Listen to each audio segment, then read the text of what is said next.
Priatelia, vitajte na mojom kanáli Obdivuhodný svet.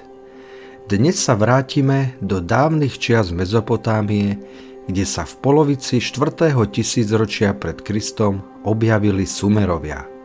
Civilizácia, ktorá nám tu zanechala mnoho fascinujúcich artefaktov, informácií a tiež mnoho záhad, nad ktorými si vedci, historici a rôzni laickí bádatelia lámu hlavu.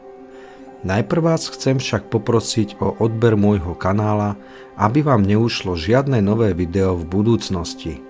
Za vašu podporu som vám veľmi povďačný. Samotné texty Sumerov spomínajú, že ich predkovia zostúpili medzi rieky Eufrat a Tigris z Vysokej hory a tu založili novú domovinu. Tu nazvali ako Kengir, čo v preklade znamená krajina majstrov civilizácie.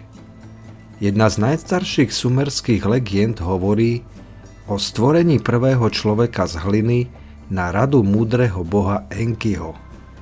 Bohovia vytvorili stvorenie, ktoré im malo slúžiť, no spočiatku bol tento tvor veľmi primitívny.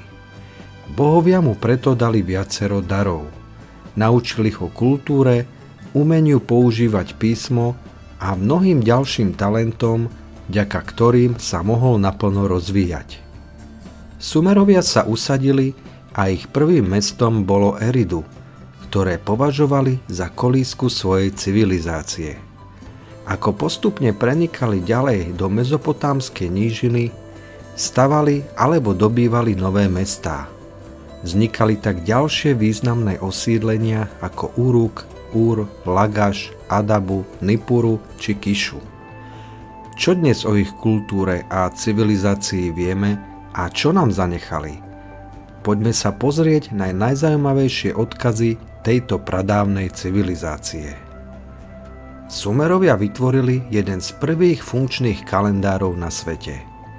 Datuje sa do obdobia zhruba okolo roku 2100 pred Kristom. Bol rozdelený na 12 lunárnych mesiacov, z ktorých každý mal 29 alebo 30 dní. Nepoužívali týždne, no mali v ňom vyčlenené posvätné dni a dni, keď sa nepracovalo. Tie sa zvyčajne slávili 1., 7. a 15. dňa v každom mesiaci. Platilo tiež, že každé sumerské mesto malo ešte svoje vlastné dni osláv a pokoja od práce. Podobný kalendár tomu sumerskému používame aj dnes.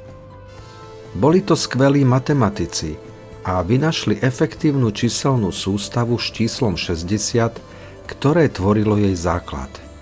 Dnes je známy ako 60-kový číselný systém a nie je prekvapením, že stále funguje s určitými zmenami aj v našej praxi. Vďaka nemu máme hodinu, ktorá trvá 60 minút. Kruh s 360 stupňami a 60 stupňov, ak sa bavíme o ostrom úhle. Tento systém neskôr prevzali aj Babylončania a pod nich ďalšie civilizácie. Vznikla tu prvá epická báseň na svete, a to známy epos o Gilgamešovi. Pojednávala o mýtickom hrdinovi a opisovala jeho statočné činy. Vytesali ju doslova do kameňa, respektíve do hlinených tabuliek. Dodnes vyvoláva obdiv a je spojená s mnohými otázkami a záhadami. Ukazuje nám svet plný hrdinov, bohov a nadprirodzených bytostí, o ktorých pôvode sa vedú nekonečné polemiky. Napriek ich kultúre, pokrokových myšlienkach a vynálezoch, ktoré hovoria o veľkej vyspelosti Sumerov, nám stopy tejto civilizácie takmer zmizli stratené v čase. Po tom, čo ich ríšu postupne dobili Amoranovia a Babylončania, začala ich pôvodná identita postupne upadať do zabudnutia. Sumerský jazyk sa stal postupne už iba zriedka používaným posvätným jazykom.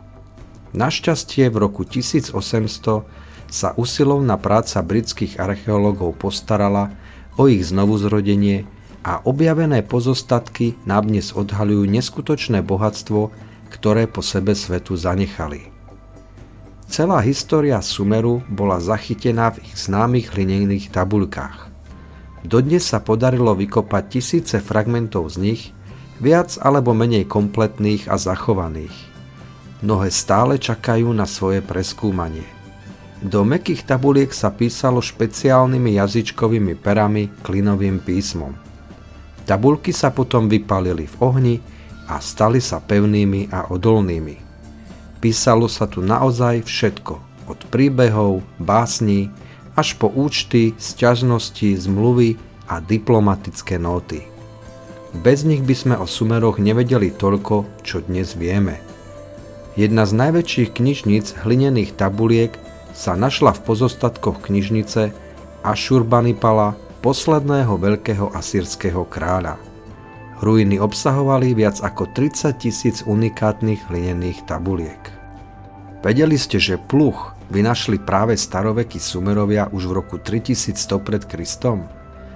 Pluh im umožňoval využiť silu domestikovaných zvierat a tak obrábať pôdu a zabezpečovať si tak úrodu a obživu. Bola to revolúcia pre poľnohospodárstvo, priemysel a pokrok.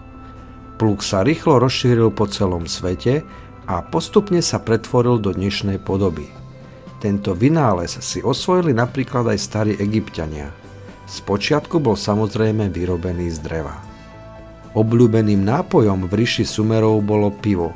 Mali dokonca svoju vlastnú patrónku, bohyňu varenia piva. Volala sa Ninkasi a uctievali ju všetci milovníci piva.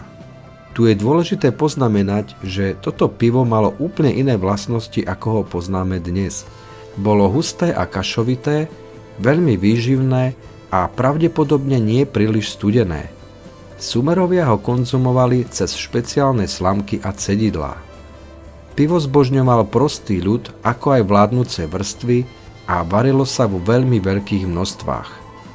Dodnes sa dokonca zachovali hlinené tabuľky s receptúrami na varenie piva, ako aj tabuľky, ktoré zaznamenávajú prídel piva pre robotníkov, ktoré mohlo slúžiť aj ako platidlo za odvedenú prácu. Civilizácia Sumerov nebola len svetom mužov. V jednom prípade im vládla kráľovná, teda žena. Jej meno bolo Kubaba a vládla v meste Kišu. Pôvodom išlo pravdepodobne o ženu, ktorá varila pivo. Dnes by sme povedali na komerčné účely. A to jej prinieslo slávu a moc. Trón potom po nej prevzal jej syn a dokonca aj vnuk. Nakoniec tu ešte máme asi najstaršie zachované sťažnosti zákazníkov, ktoré dnes nazývame reklamácie. Tento objav je spojený s obchodníkom Enasirom, ktorý obchodoval s meďou v meste Ur, no jeho obchodné praktiky neboli ani zďaleka ideálne. Počas vykopávok mestských ruín sa v jeho dome objavila miestnosť plná hlinených tabuliek, ktoré dostal od svojich nespokojných zákazníkov. Z nich vyplýva, že peniaze bral aj za nekvalitné medené ingoty, ktoré svojou čistotou nezodpovedali vtedajšej cene. Na jednej tabuľke sa našla sťažnosť obchodníka, ktorému zásielka medí dokonca nikdy nedorazila, hoci ju vopred zaplatil. Ďalším štúdiom týchto tabuliek sa zistilo, že Enasira tieto sťažnosti skutočnosti veľmi neznepokojovali a naďalej pokračoval vo svojom nekalom obchodovaní bez väčších výčitiek. Čo hovoríte na tieto zaujímavé fakty? Aj vy máte pocit, že civilizácia existujúca pred tisíckami rokov nebola zasa až tak odlišná od tej našej? Ja mám skôr dojem, že sme si v mnohom podobní a až tak veľa sa za tú dlhú dobu nezmenilo. Budem rád, ak sa o vaše dojmy podelíte v komentároch pod videom. Ak sa vám toto video páčilo, dozvedeli ste sa niečo zaujímavé, budem rád za váš like a jeho zdieľanie priamo z môjho kanála. To všetko pomáha dostať tento príbeh ďalším z vás. Dovidenia na budúce.